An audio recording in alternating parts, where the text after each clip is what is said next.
Hey everyone, I'm Joe Cannon, and this is episode number 27 of the Joe Cannon Health Podcast. The topic for this week is actually an interview. I have an interview with Jessica Lewis. Jessica is a personal trainer, and one of the things that makes her unique is that she helps people eat healthier. And one of the ways she does this is by helping them pick healthier foods to put in their smoothies. This interview is based on an aha moment I had over Christmas time, which you'll find out during the interview. And I thought, gee whiz, if I have aha moments, it's quite possible you might also if you listen to what Jessica has to say. And she has a lot to say. But before we get into that, I do want to talk about the myth of the week. This myth is also born out of an aha moment that hopefully I engendered in somebody recently. We were talking and this person was older, and basically the person said to me that they walk in the mall and that's how they get their exercise. And I started to try to have a conversation with them about how they might want to do some strength training. There's a lot of benefits that can be obtained by older adults who do resistance training, but I do think a lot of them don't hear this message. So my hope is that you pass this on to the older folks in your life so that they hear these words as well. So as we get older, we tend to do less stuff, and as we do less stuff, we tend to move less, and as we move less, we tend to get weaker. And I'm sure you've all heard, the axiom, help, I've fallen and I can't get up. That's something that I'm sure everybody, at least in America, has probably heard from one time or another over the years. I don't think a lot of these can't get up moments in people's lives have to occur, because if we were just stronger, then we'd be better able to get up when we do fall, or maybe even reduce the risk of falling in and of itself. So I think a lot of older adults need to hear this message. I don't think this gets out. And unfortunately, as people get older, a lot of them do wind up in a nursing home. I've seen this stuff, what goes on in nursing homes firsthand. As I've said previously, my grandmother lived to 104. She spent about 3 years in a nursing home. And as someone who went to see her regularly, I can tell you that a lot of people in nursing homes are even told not to move. They're in bed a lot, or they're in a chair, and many nursing homes don't even want people to move. And I kind of get why that is. They see it as, well, if they move less, they'll fall less. It makes sense, that logic, but you can't underestimate the benefits of a stronger older adult. And so to prove that point, I've got a couple studies here for you that I want to bring your attention. The first one is, in my opinion, the seminal study which started the whole revolution of why older adults should do resistance training. Prior to this, researchers basically said, well, when you're older, you can exercise, but you shouldn't lift heavy weights. Researchers in 1990 took that myth on, and they did a study that really changed everything. This was a fairly small study for its time, but it was unique. It was an investigation of 10 frail older adults. And when I say frail, these were people who were already in a nursing home, and they were on average 90 years old. The oldest in this investigation was 97 years old. And what always makes this investigation stick out in my mind is that it was an investigation of high-intensity strength training in these really old, frail individuals. In terms of high-intensity strength training, again, these people were already very frail. So what they did was they kept the exercise to just one exercise. They didn't do a whole bunch of exercise with these individuals because they didn't have the stamina to do a lot of that. So they only did one exercise. They picked the leg extension. And this is the leg extension exercise which uses predominantly the quadriceps, the quads, the thigh muscles, if you will. What, again, makes this investigation so seminal in my opinion is that they actually had these people lift heavy weight. How much did they lift? Well, the researchers found the most weight they can lift only one time with their legs, and then they took 80% of that. So they lifted essentially 80% of the most weight they can lift with their legs only one time. And they had the people do 3 sets of 8 repetitions 3 times a week. And they did this for 8 weeks. So for 2 months, these individuals performed the leg extension exercise with a very heavy weight. and they did it, and they performed 3 sets, 8 reps, and did it 3 times a week. After 2 months of doing this one simple exercise, the leg extension exercise, they found, well, no surprise, these people got stronger. How much stronger did they get? 50% stronger? More. 80% stronger? More. 100% stronger than they were before? More. Turns out after only 2 months of this simple exercise, these individuals improved their strength in their legs by about 174%. Let me say that again. After just 2 months of doing the leg extension, these very frail individuals improved their quadriceps, their thigh muscle strength, by about 174%. But it gets better. They measured before the study and after the study how fast these people could walk. Their walking speed improved almost 50%. They could walk about 50% faster. And that's interesting because these people were not walking during the exercise. All they were doing was the leg extension exercise, which is done from a seated position. This strength in the muscle, the improvement of muscle strength in the legs and the thighs, that actually translated into a significant increase in walking speed. Not only that, there were no falls during the study. Their falling risk actually went down significantly as well. What makes this study even more interesting, if it couldn't get any interesting more than that, researchers looked at how bigger their muscles got. And when you think big muscles, you normally think, well, that only happens in, say, bodybuilders and stuff like that. These individuals had an increased thigh muscle mass by about 10%. Their circumference around their legs, their thigh muscles, increased. That is proof that muscles, even in people who are very old, can get bigger from exercise. This study changed the game, in my opinion. Now we have lots of other studies coming out on older adults and showing the same thing, that they can indeed exercise, they can indeed do resistance training, and they do show significant improvements. Think about that, almost a 174% improvement in muscle strength. Walking speed significantly improves. Their balance improved. They weren't even doing balance or walking exercises, but the mere fact that their thigh muscles increased in strength, that translated into other benefits. If your muscles are stronger, that means less falls. This is a big deal in the terms of the older population, because a lot of them are terrified of falling. Not only are they terrified of falling because they may not be able to get up again, but also because maybe they'll break a bone. Studies like these show that it doesn't take a lot of exercise, a lot of resistance exercise, to improve the quality of someone's life, improve muscle strength, improve walking speed, improve balance, and even improve muscle size. And that is a huge message I think people, especially older adults, but everybody actually needs to hear. As impressive as this is, I do think it is important to remember that, like everybody else, older adults who do begin an exercise program need to keep doing it. You can't just do it for, say, 8 weeks and stop doing it. You got to continue for the rest of your life. And as proof of that, another study I want to bring to your attention came out several years later. This study was, again, unique because it involved older adults. These were older adults. There were 47 women in this study.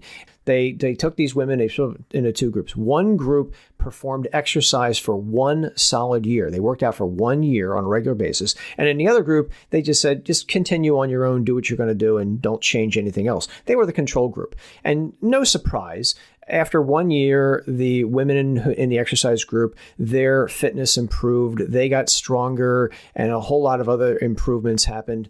But what makes this study interesting is that the researchers then said to the exercise group, we want you to stop exercising for 3 months. So take a 3-month hiatus. After 3 months, the researchers came back and they tested these individuals again. And while they found, these people are still more fit than the control group who did nothing, after 3 months, they had atrophied. They had gotten weaker, and other things had changed as well. This test actually was unique in that they did some blood tests on these people. After 3 months of not exercising, Triglycerides went up. Triglycerides are the fats that float around your bloodstream, and we don't want to have too high triglycerides. Their triglycerides went up about 4%. Their blood sugar went up about 5%. Their resting heart rate went back up about 5%. Generally, you want to have a lower resting heart rate, and exercise is a good way to help lower resting heart rate. Once you stop, it starts climbing back up again. Blood pressure went up about 4%, and their walking speed, remember, exercise improves walking speed, their speed at which they could walk actually dropped by almost 10%. And that corresponded also with a decrease in aerobic ability by about 10%. So like everything else, once you begin an exercise program, you've got to continue it. And that's really the big take-home message I think everybody needs to hear. Everybody should be doing resistance training. It has profound benefits. Yes, aerobic exercise is great, and we don't want to neglect that. But strengthening the muscles through resistance exercise, any resistance exercise, is really, really important. And you don't have to go to the gym to do this. You can do a lot of this at home, simply standing up in a chair and sitting back down, or doing wall push-ups, or using some elastic tubing you can get at any sporting goods store, will strengthen the muscles. So it doesn't take a lot of really intense exercise to see a lot of big benefits. But again, everybody should be doing it. And once you begin that exercise program, just continue doing it. And you don't have to do it every day, as a matter of fact. Like I said, in that first study I told you about, people just exercise 3 times a week. If you've never done this stuff before, start with once a week. And that's all you need to do. You don't need to do an awful lot to see big changes in how the muscles respond and how your health can respond as well. Okay, so I could probably speak for an entire episode on older adults and resistance training. And as a matter of fact, I probably am going to do that at some point. It is on the agenda, so stay tuned for that. All right, let's jump into my interview with Jessica Lewis. While we're going to talk about foods for the majority of this episode, especially foods you can throw into and make smoothies out of, for the first few minutes, I want to discuss something else that Jessica does with U.S. military veterans. And this is something that I think most people are not aware of. So if you are a vet or you know a vet, you want to basically hear what she has to say, because it's something, again, I don't think it's getting the attention it deserves, and I want to try to highlight it as much as I can. Okay, so let's jump right into it. Welcome to my very first interview on my podcast, and I want to welcome Jessica Lewis as the very first interviewee, or she's the interviewee. I'm the interviewer. Jessica Lewis is a certified personal trainer and nutritional counselor, and is literally the only fitness and health and wellness professional who's also a master personal trainer, a certified nutritional counselor, and an accredited Tai Chi instructor. And in addition to that, she is also a Tai Chi fit provider for the Veterans Administration Community Network, Care Network. And for 15 years, Jessica has been working one-on-one with clients in and around the Wilmington, Delaware, and Philadelphia, PA area in her private practice. And for those of you listening to me in the state of Delaware, Jessica is also a lifestyle coach at Hockessin Chiropractic Center. And it's actually one of the only functional medicine facilities in Delaware.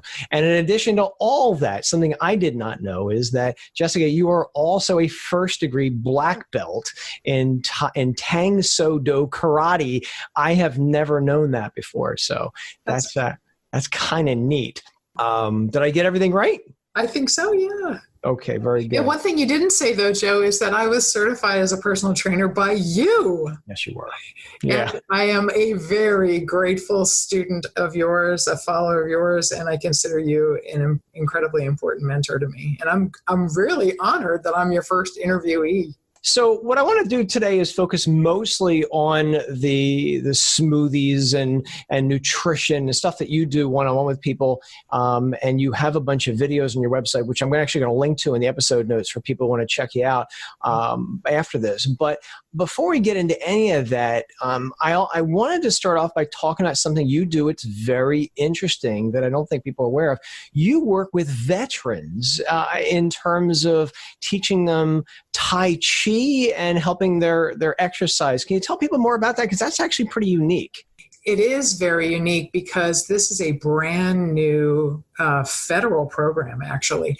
The program is officially called Tai Chi for Veterans, and it was a direct outgrowth of the Mission Act. So it is in its natal stages.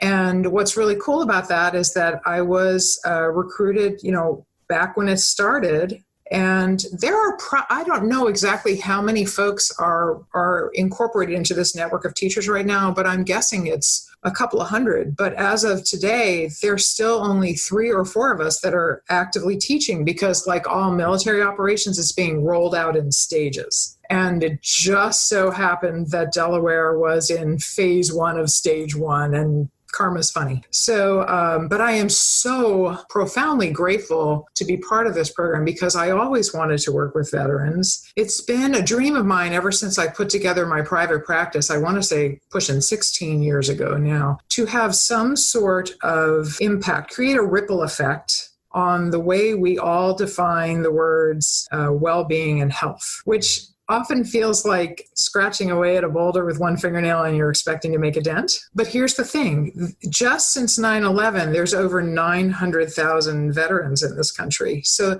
that represents a large chunk of people. And we're not even talking about the folks pre-9/11, just post-9/11. And if I or we or this program could make a real difference in the health and well-being of that group of folks, we might also be like just sort of the front edge of a wave of change that may eventually oversweep our entire public health system. So I almost feel as if I'm witnessing my dream potentially beginning to happen. It's also true that my first husband died of a combination of PTSD and Agent Orange poisoning. He got a lot of really great care from the VA. So I always wanted to work with veterans just to pay it back, but I had no avenue in. It's a really large organization and it's hard to get in. Yeah. I'm also a very big fan of the VA myself. My dad died about 20 years ago from lung cancer, and he was a Marine and always very impressed with the care that the Veterans Administration gave to my dad. They brought in an entire team of doctors, and it didn't cost him a dime. Right up, they provided hospice care, insure, whatever he needed. Everybody was very nice, and I had total access to the doctors. So again, I can't speak more highly about the VA. So I'm very glad that you're doing this with the VA and for vets. It definitely needed. Is your service, is this thing free for veterans? It is free for veterans. It's totally free for veterans. And here's the thing. There, in the last 10 years, and by the way, Joe, I knew that your dad had passed away, but I didn't know of what. So thank you for sharing that with me. And I get why you think this is a big deal. So just in the last 10 years alone, there's been the equivalent of like one research program a day being performed on the viability of Tai Chi as a drug-free treatment option for almost any nasty condition you can think of. That being said, for an organization as large as the VA, because they're the largest government entity and always have been, to say, yeah, we actually think this is going to be a really good thing, it must absolutely be true. Yeah. So it's an amazing, wonderful gift that, they're now backing this up. And let me also be clear, though, this is part of the community care network. So It's really different from people going to the hospital. It's out in the community. And it enables a larger chunk of people to take advantage of their VA benefits now than formerly were able to, because a lot of people can't get to the hospital. Community, and they just get a referral number from their primary care physician through the VA, and then they show up in my class and I get paid by the VA. It's great. I think it's really great. I'm surprised that this is not on the news. I haven't seen it mentioned on the news. So hopefully this is going to generate some publicity for you, and definitely for a really, really worthy cause. Because again, I can't speak more highly about the VA. And I recently have a family member who is a World War II and Korea vet, and he recently passed away from cancer. But took him down to the VA in Virginia, the VA in VA. Amazing facility, very, very nice bunch of people down there. So again, I think it's great, and I'm going to continue to do what I can do to help you promote this. Where can people hear more about this, by the way, before we go on to the smoothie stuff? There's a great spot on my website where I've described not just the program in Delaware, but also the program nationally. And I think that'll probably be the best way to start, because from this interview, people are getting a sense of me. And if they want to know more about the national nutritional program, they can hyperlink from my page into the right spot. So I'll send you the link and you can add it in here. All right. And I will link to all that in the episode notes for this episode for people who want to check you out more about that. And I think it's really great. Let's switch gears now. And for the remainder of our time this week, I want to talk about smoothies, because I know that's something that you are very passionate about. I've seen you've got a bunch of videos on your website where you actually show people how to make smoothies. And this is actually a pretty popular topic these days. So I want to talk about that for the most part. Now, one of the previous interviews that you had granted, you had said something interesting that I'd never really thought of before until you said it. You said the body is more of an ecosystem than a machine. And I really like that analogy, because we've heard this concept, the body is a machine, so much that it's kind of inculcated into our minds. But when you called it an ecosystem, the light bulb went off over my head today. I'm like, she's absolutely right. It is an ecosystem. So in keeping with that analogy, which is really an analogy I'm going to steal myself from now on. What are some basic foods that you think people should be using on a daily or weekly basis to feed that ecosystem better? Well, it should always be whole foods, no matter what dietary trend you happen to espouse or follow. We should just eat whole foods. If I were to boil all of my nutritional counseling down into like a thesis statement or two, it would be these two things. Eat only things that are as close to their original packaging as possible. So try to eliminate stuff that comes in boxes and bags to the best of your ability, and eat more veggies. That would be it. And that being said, even with all the research out there about the importance of vegetables, I really do think that most people don't even come close to eating enough vegetables every single day. And that there are no diets out there that are healthy for the human body unless they incorporate a ton of vegetables and maybe some fruits too. I agree. It's funny. I really wanted to do this interview after Christmas time. Again, true story. You know this story because I actually texted this to you. At Christmas time, I'm down in Virginia, and my niece makes a smoothie. And in the smoothie, she throws in a half a lemon, the whole lemon with the skin. And I was like, the light bulb went off from my head. And I'm like, I've been making smoothies for years. I've never put the skin of a lemon or any other food in there. I peel everything. And I texted you and I'm like, did you know about this? And you're like, well, of course I knew about this. I'm like, why didn't you know about this? It never even occurred to me. And I said, well, let me bring you on as my first guest and we'll talk more about this. So in addition to lemons that you can actually put the skin in the blender, what other fruits and veggies am I missing out on that I don't necessarily have to peel to put in the blender and make a smoothie with? That's a really good question. I think it all comes down to how powerful your blender is. I'm a huge advocate of the good old Vitamix because I think it's the best bang for the buck out there. I mean, I've had one for well over 10 years and I've never had a hiccup with it. And I got it on their refurb tab of their website. So I got it really inexpensively. I believe that it can even grind up a brick. It has the heart of a lawnmower in there. So it all comes down to how powerful your blender is. But I think if you could try to include most of whatever it is you're putting in there every single time you put something together, you're probably going to be better off. I mean, a lot of people don't realize you can eat a kiwi whole. Feels a little prickly, but if that bothers you, you can slice it sort of like a cucumber and then just eat a little bit of the skin with the yummy fruit.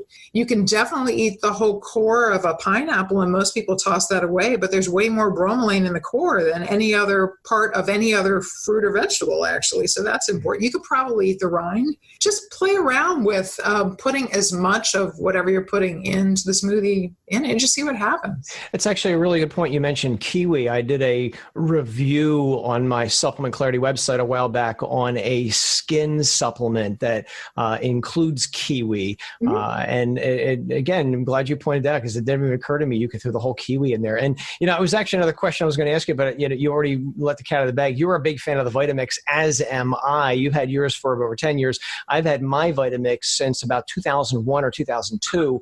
It has never broke, and it gets used almost every single day. And I know it's a little pricey, You bought yours refurbished, so you probably got a really good deal. I think I got mine refurbished as well, and I've had mine for over 20 years basically, and it has never broke.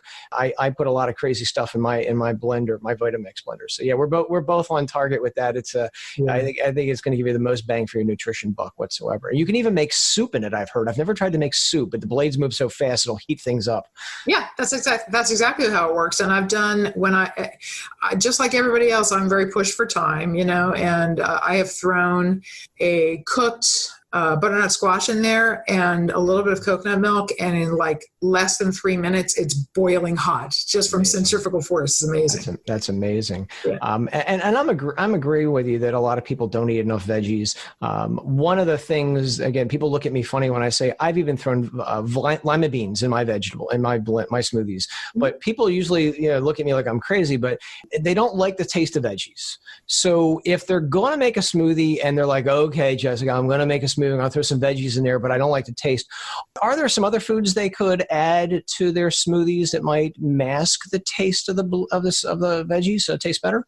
I want to go back to the initial statement that people often make that they don't like the taste of veggies. Typically, that statement comes from people that, number one, don't eat veggies, because the more veggies you eat, the more you like them. And the second thing is there are a number of foods that are culturally not just accepted, but sort of pushed upon us that are downright addictive. And the more you eat them, the less you want veggies. I don't want to cast aspersions here because we're talking about vegetables. So it's possibly true that someone who feels as if they don't like veggies, they just need to spend 1 month focusing on eating more veggies, because as you know, huge aspects of the body turn over every 30 days. And it really only takes about 30 days to make or break any habit, no matter how horrible. I mean, that's why rehabs are 30 days long. So just focus on eating more veggies for 30 days and probably folks will like it more. That being said, I'm a big advocate of mostly vegetable smoothies, just because you can get all the vitamins and minerals from the fruit kingdom in the vegetable kingdom, but not necessarily the other way around. But throwing some fruits in there to make it taste better, I don't think there's anything wrong with that. So when somebody is trying to develop their smoothie taste buds, I say start with a smoothie that's more fruit than veggies and sort of wean yourself the other direction if you can. But also there's a couple of things I always say to make sure that you have in every one of your smoothies to make sure that all your little taste buds are getting pinged. So you want to have something from the sweet category in there, and you want to have something from maybe the spicy or even the bitter category in there. So your lemon with a little bit of rind would count as the bitter. Okay. Spicy would maybe be ginger. That's really actually as spicy as like salsa. And you definitely want to have a little bit of salt. So if you throw just a few grains of kosher or sea salt in there, it's going to make the natural sweetness of the whatever else is in there pop out. And it's also really important that you have some healthy fat in there. So I always say that the secret ingredient to any smoothie that makes it really smooth and also makes it really nutritionally dense is avocado. Because believe it or not, avocados have more fiber than almost any other fruit or veggie, even though they're so creamy. They have so much fiber, and they're just loaded with all the healthy fats that keep your cell membranes pliable, and they help your vascular system be soft and flexible, and they're just good for every aspect of your body. But they really make the smoothie creamy, and they also bump up the flavor because they have so much fat in them as well. Interesting. The healthy fat. Yeah, healthy fats. Yeah, not the unhealthy fats. No trans fats. Yeah. So in keeping with that whole trend, again, the weight loss shakes, you can't go by watching TV and not see an advertisement for these things. Any thoughts on these pre-made weight loss shakes that are all the rage and all over the airwaves and internet these days? Everybody's got a shake, it seems, these days. I know. And I'm not actually a huge fan of meal replacement shakes. And in fact, actually, I don't really think that I would recommend a diet composed only of smoothies. I mean, I like to think that a really healthy meal, let's say that your plate was a circle and you drew a line down the middle of it and then a line through one of the half moons you just made. And if you fill up that quarter of your plate with whatever healthy protein that you choose to eat, and then fill up the entire remaining 3/4 of your plate with vegetables and fruits, you cannot help but have a really healthy meal, even if your veggies are stacked this high and your protein is like that. So making a smoothie into an entire meal is a little bit challenging unless you add in protein powder. And right. there's no such thing as a protein powder plant growing out of the ground. So I'm not a massive fan of protein powders. I guess probably the closest thing to one that I could really get behind would be like dehydrated eggs or bone broth. Or if you're a vegetarian or a vegan, maybe just throw whole hemp seeds in there. A lot of healthy proteins and fats in there, and fiber, and chia seeds maybe. But again, I don't want to cast aspersions, but I'm not a big fan of meal replacement shakes or companies that say that this shake is better for you than actual food. I don't think anything's better for you than actual food. I agree. Yeah, they're all the rage. They're convenient. And that's why a lot of people gravitate towards them. I think they're probably also very cheap to be made. But yeah, you can't have an eating program just around any kind of smoothie or ready-made shake. And no ready-made shake can compare to, say, what you're going to get, in a plant or any kind of, fruit or vegetable. So I agree 100%. But I wanted to bring that up because, again, I see them on television every day. There's a lot of money to be made in these things. And, I also wonder about where sometimes the ingredients come from, what country they come from and stuff like that, how they making some of this stuff so inexpensive. Before you go on though, I want to add something in, and I kind of cheated because I knew you kind of wanted to talk about smoothies. So I pulled up some of my little slides that I use when I'm teaching the class, and I'm not going to show you the names because I don't want to call any name. I don't want to do any name calling here. I got you. I'm looking at I'm covering up the names. I'm looking at the list of smoothies that are available by a very popular smoothie making company, a company that sells, powdered smoothies. Gotcha.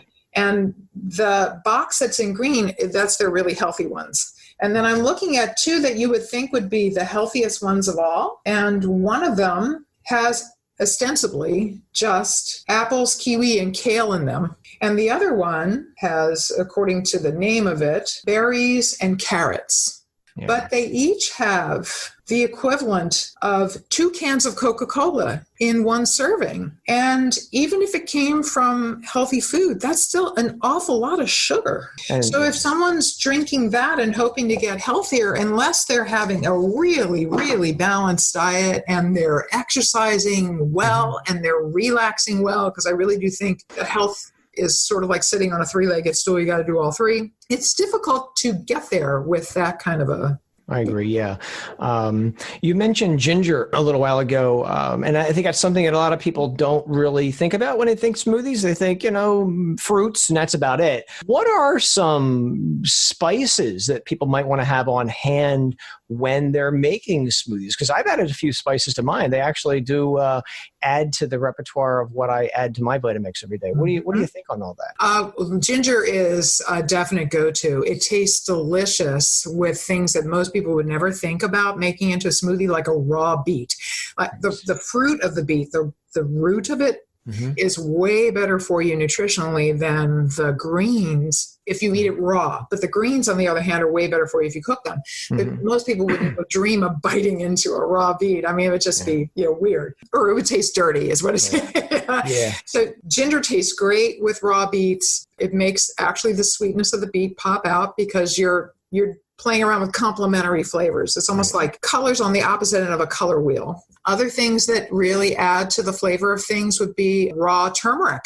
You can get that in the grocery store. You can add that in. That tastes really good with citrus and greens together. And that adds a lot of vitamins and minerals. Gosh, what else? I have a recipe for a green smoothie that actually tastes a heck of a lot more like V8 than anything else, even though it's green. And I would throw a little jalapeno in there. Why not make it spicy? Okay, interesting. I know you and I are both fans of V8, but they make a spicy one. So, just add a little jalapeno. But I think, again, anything that you happen to like, why not just play around? I always think of smoothies as sort of like a playground. Just throw in what you think is going to taste good and use that as a jumping off point and then go from there. Have you ever added pepper to your smoothies? Oh, for sure you could. Yeah, Pepper's highly anti-inflammatory. And in fact, if you want to add a little pepper, but you don't want something that's going to be so much of a kick, you can go with white pepper. I add pepper because turmeric doesn't really be absorbed very well by the body. And if you add a little pepper to it, it really increases the absorption a whole lot. If you're not going to add, there's two things that increase turmeric absorption: black pepper and fat. So if you had an avocado in there or black pepper, that's going to increase your turmeric absorption dramatically. So yeah, okay, very good. I was afraid we would get in above my pay grade on this conversation. I'm so glad you added that in. Because folks, yes, Joe also did teach me my first nutrition cert. So I bow to my seafood here. I really no. Thank you for adding that in. I did not know. No, it's okay. There's a lot I don't know. As I sometimes say, I know like an inch wide and a mile deep on a very small sliver of things. That's why I wanted to bring other people on who have expertises on areas that I don't know about. I mean, I kind of rub two sticks together when I put together smoothies. I just throw stuff into Vitamix and, kind of hope for the best. But yeah, definitely after we're done, definitely send me your V8 recipe. I'll actually put that in the episode notes as well. How do you feel about the seeds? You mentioned a couple seeds. Do you have a seed that you like to add or to your smoothies more than any others? I like to add pumpkin seeds to mine. So I go to the supermarket and I get pumpkin seeds. Mm-hmm. But I've also added, I think I've used chia seeds and in the past, but pumpkin seeds are usually my go-to thing these days. So what do you think? I'm glad you mentioned pumpkin seeds because I think they have more of their own flavor than some of the other seeds. Flax seeds has a very buttery flavor, so that's a great way to add a rich, fatty taste to it. Right. I think that hemp seeds and chia seeds don't have much of a taste on their own, so they tend to blend well with whatever it is you're putting together, and they'd be a good choice if you wanted to add protein, but you didn't want to change the flavor very much. Right. But I also agree. I love the pumpkin seeds. That's a great idea. And for those who are wondering, if you add hemp seeds to your smoothie, you're not going to get high, correct? No. Just want to throw that because, hemp is all the rage days, and you think hemp, you think marijuana, you think getting stoned.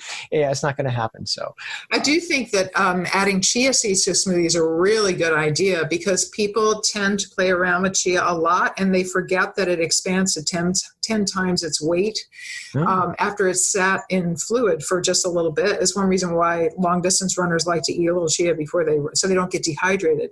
Interesting. But when you add it to the smoothie, it soaks up the fluid in the smoothie. So if you let it sit a little bit and if it starts to get a little congealed, you can add a little more water and then grind it up again. And then that it won't suddenly, explode in your belly, not explode, but really expand in your belly. But it adds a ton of fiber also. So it makes you regular. Pooping is one of the greatest ways to detox your body. So, and that's another great thing about smoothies.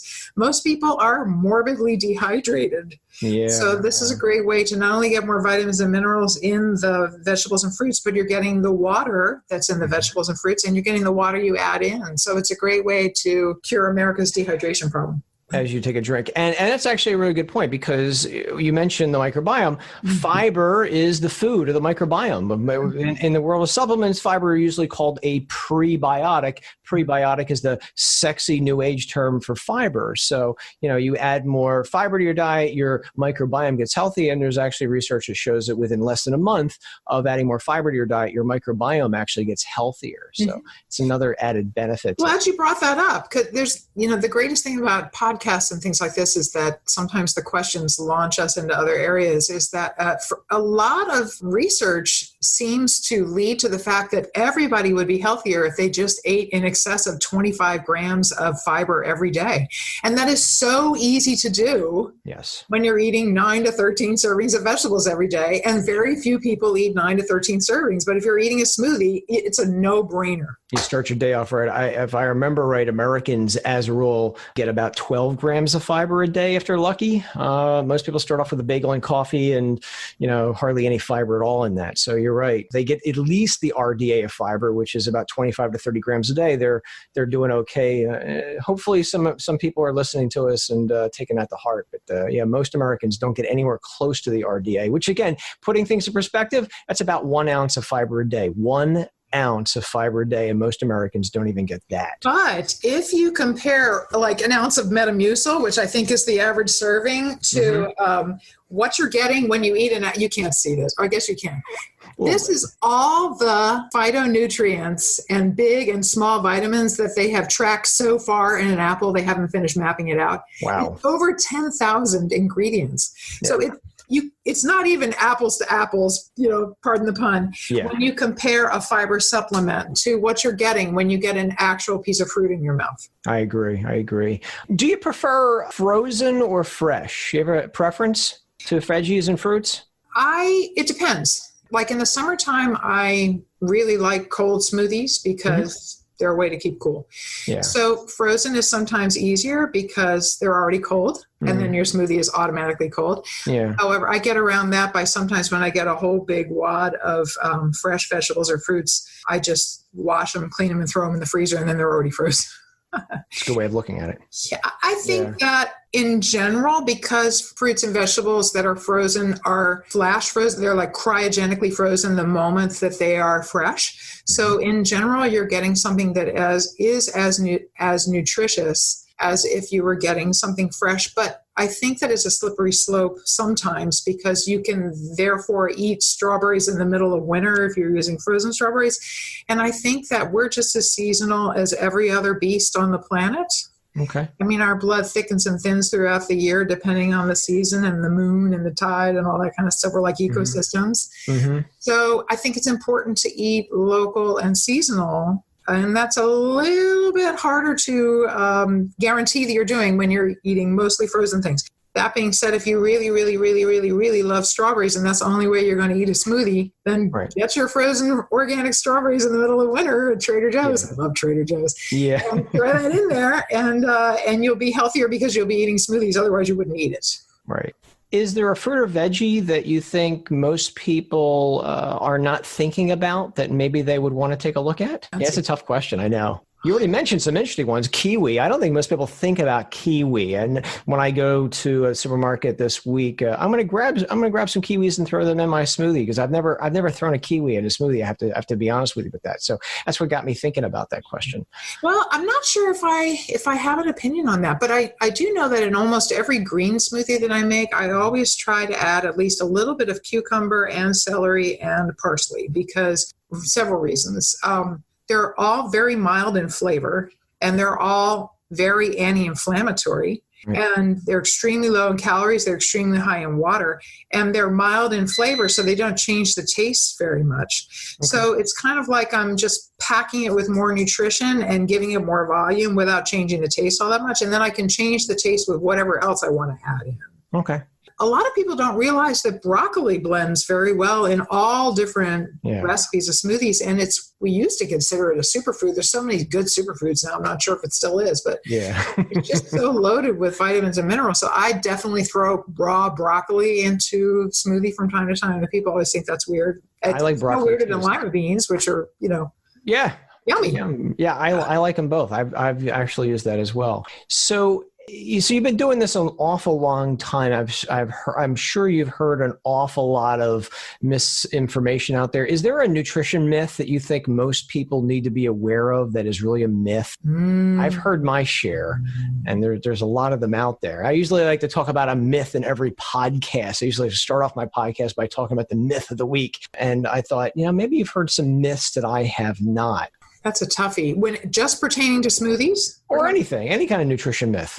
I may be about to make some enemies because it's okay. I make a lot of them. Have you heard my podcast? I guess I haven't heard enough of them yet. I think there are so many gray areas around the popularity of the keto diet. It was originally created for people with seizure disorders.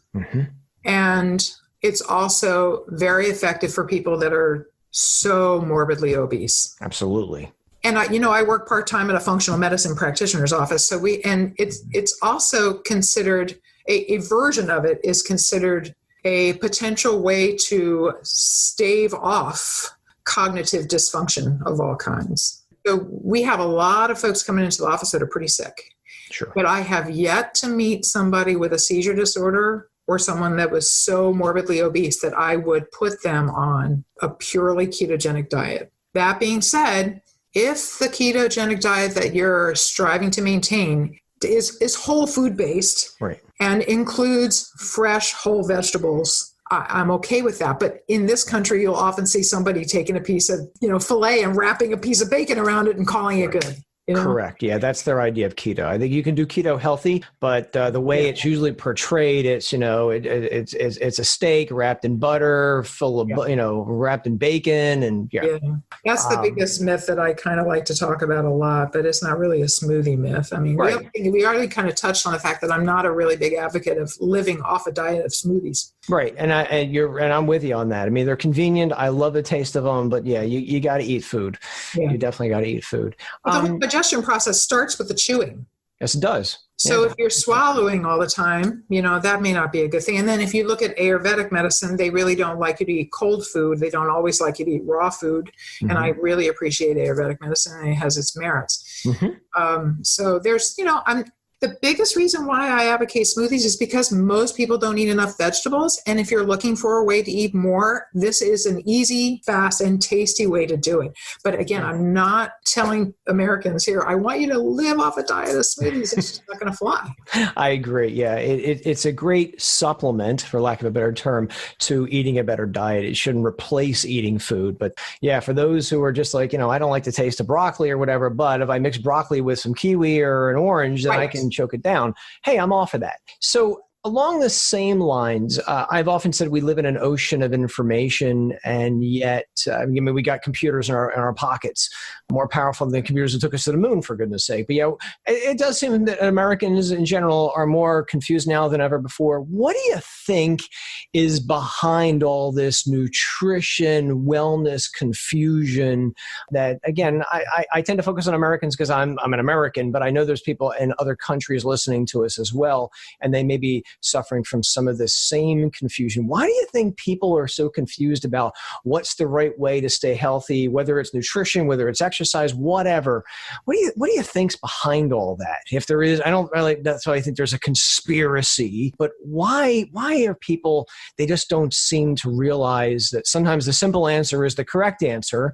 Move more, eat a little bit better, watch your stress, and you'll be okay for the most part. But it seems as though people don't get that message, and they want to jump on this bandwagon, that bandwagon, and try the supplement of the month or the superfood of the month. Like you said, broccoli used to be a superfood. I still think it is, but you don't hear much about broccoli anymore, probably because Dr. Oz hasn't mentioned it lately. Again, it just seems that people are so confused. What do you think's behind a lot of that stuff, that confusion? I really hope I'm not about to make a bunch of enemies. It's possible I am, but I just did. Thank you for laying the groundwork for me to say what I really want to say is, in the United States of America, we have a lot of first world problems that just simply don't exist anywhere else and never have existed in human history. The second thing is, and this is a tricky thing to say, there's a lot of money riding on us not being well. Yeah. And I think actually there's only 10 major food manufacturers in the entire world now. All the little small companies are all owned by the big 10, even the healthy companies. When you walk into the grocery store, you think you're faced with all of this variety when in fact every single one of your pennies is only going to go into 10 pockets. Wow. And no one wants to put something in a grocery store that's going to go bad before it gets purchased. So there's an agenda to make sure that everything has ingredients in it that are going to make it shelf stable and taste good. And there's a lot of foods out there that are downright addictive. So I think one reason why people are kind of out of control in their lives, and carrying excess weight, I think is just a sign that something's out of balance in the human body. I think one reason why people are kind of out of control, they can stop sort of beating themselves over the head with a bat, feeling like they have no willpower. They're somewhat addicted. Spending 30 days, even making just a baby step towards a healthier habit can really change everything. Like at the end of, if someone were to make the decision to eat more vegetables every day for 30 days, I can almost guarantee that at the end of 30 days, they would feel physically better. So then they have to make the decision, do I like feeling like this or do I not care? If they really do like feeling that way, then chances are they're going to keep going that direction. One of my favorite books, you talked about addiction, is Sugar, Salt, Fat. how the nutrition world tries to get us addicted to the foods. And again, not being a conspiracy person, which I try not to be, but it's always about manipulating sugar and salt and fat. As they reduce the sugar, they increase the fat. As they decrease the fat, they increase the sugar, and so on. So it's always about trying to find that magical little recipe of those three ingredients to get you hooked. I think it goes a long way with keeping people under their nutrition thumb, so to speak. And I always flash back to what Chris Rock, the comedian, said a long time ago in one of his stand-up routines. And when he said it, I thought, I don't like to be a conspiracy minded theory guy, but he had said that the money's in the medicine. It's not in the cure. And I say that sometimes in seminars I teach, and because it really is true. There's not a lot of money to be made in the cure. Type 2 diabetes. I mean, you watch TV, you see commercials for wheelchairs and things that'll get you up your steps if you can't stand up anymore. There's chairs that'll sit you up because you can't no longer get out of a chair anymore. And commercials for pills. Go ask your doctor for this. And there's pills, but what I don't see a commercial for. Let's take a walk. Let's eat some vegetables. Let's lose some weight. Let's improve your hemoglobin A1C, your blood sugar. I don't see those commercials. Yeah. I don't see those commercials. And again, I actually know somebody in a wheelchair who reversed his type 2 diabetes. He's a quadriplegic. He literally got off his medications through, again, losing about 50 pounds from his wheelchair, and he's off his medication. So I don't see anybody talking about the quote-unquote cure for type 2 diabetes, but the money is in the medicine, not unfortunately in the cure. So I don't know. So he's got me thinking about one of my own little private tirades I like to go on once in a while.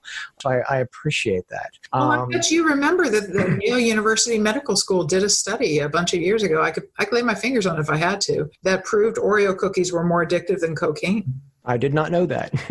I wouldn't doubt it. I've never had cocaine, but I have had my share of Oreo cookies. Yes.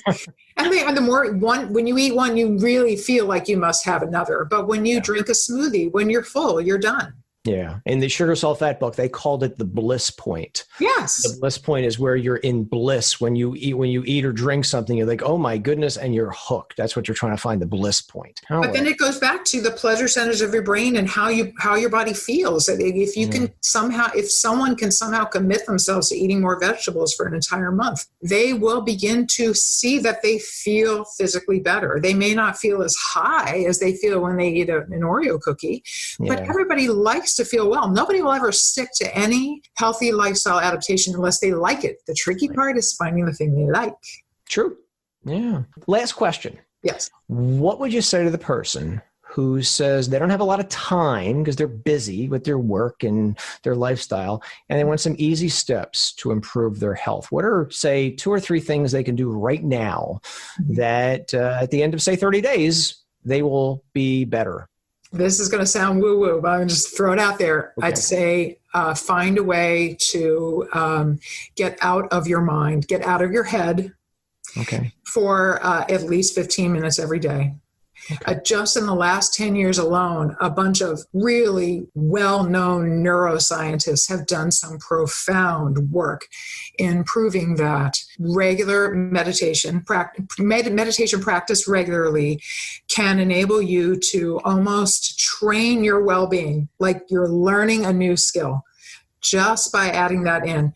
And it doesn't get any easier than either sitting down and practicing mindfulness of some kind, or doing Tai Chi Chuan, which is considered a moving mindfulness, which I happen to think is more fun and easier for a lot of people than sitting there, Mm-hmm. And sometimes when somebody sits down with the idea of getting out of their head, is almost like they're giving the monkey permission to run amok up there, Mm-hmm. So that would be the easiest and cheapest and fastest way to go about improving your health. It only takes like 5 to 10 minutes to make a huge big wad of smoothies that you could drink throughout the day. That doesn't take a lot of time, and it's cheaper than a lot of processed foods. It's certainly cheaper than a lot of the designer vegan foods these days, which have ingredients that don't exist in nature. Mm-hmm.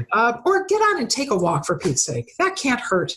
Being out in the sunlight, it improves the way your body's circadian rhythm flows. It just feels good to breathe some air. There's toxins that build up in the house, and just getting some fresh air can help detoxify your whole body. I mean, those are 3 really easy and totally cheap ways to improve your health. Yeah, I agree. I think the walking is something that we don't think enough of. We think, oh, you've got to ride a bike till your heart explodes, and you got to do really intense exercise. And I got a phone call from a buddy of mine, I guess several months ago. He says, I just took my blood pressure. My blood pressure was like, I don't know, 200 over 190, something crazy. And he's like many of us. We're sitting down an awful lot. We're in front of our computer screens more time than we should be. And I said, go take a walk. Take a 20-minute walk around the block. He calls me back a half an hour later. His blood pressure is back brand normal, 100 over 80 after a 20-minute walk. So again, it doesn't take a lot to see big differences in your health. Fantastic. 15 minutes a day isn't a lot of skin in the game. Yeah, it's not. It's very easy to fit into your day, and even walking up and down your steps. If you have, if you can't go outside, walking down your steps a couple times is perfectly fine, and that'll lead to a lot of long-term health benefits. This has been fun. It's been fun. As time went by, I'm looking at my clock on my computer, like, wow, we've been talking for just about an hour. We covered an awful lot of information. Jessica, what is the very best way for people to reach out to you if they want to learn more about smoothies and meditation, and also the work you do, the very valuable work you do with the veterans? How can they find you? The best way would be to go to my website. It's full of information, and people tell me that it's friendly and easy to navigate. And do you want me to say it out loud? Yeah, say it. I'm going to link to it, but you can say it. Absolutely. So the name of my company is Sculpt Your Life. So it's spelled SCULPTURLIFE, sculptyourlife.com. And I think the last time people from far, far away tried to find me, I was told that I'm the first Jessica Lewis Sculpt Your Life that pops up on a Google search. So even if you just look up Jessica Lewis or Sculpt Your Life or some combination of the above, you'll probably find me. Fantastic. And again, for those who are driving or working out, don't worry about it. I'm going to link to everything in the episode notes so you'll have no trouble finding Jessica. Fantastic. I appreciate your time, Jessica. This has been a lot of fun. My very first interview. Thank you, Joe. I appreciate you. And I appreciate you. This really cool podcast that you put together. It's cool. Great. Thank you very much. Okay. So what do you think? I think that went pretty well for my first interview. If you have any suggestions on who you might want me to interview next, send them over to me. You can email me at either my websites, joe-cannon.com or supplementclarity.com. I do want to do more interviews like this. It's one of the reasons I actually wanted to do a podcast. So feel free to share any thoughts you have on that. And with that, basically, I'm going to bring this episode to a close with the exception of the quote of the day. And it goes like this. To me, if life boils down to one thing, it's movement. To live is to keep moving. Jerry Seinfeld. Couldn't said it better myself. Until next week, same bad time, same bad channel. I am Joe Cannon. Go out, be safe, and where you can, don't forget to make a difference.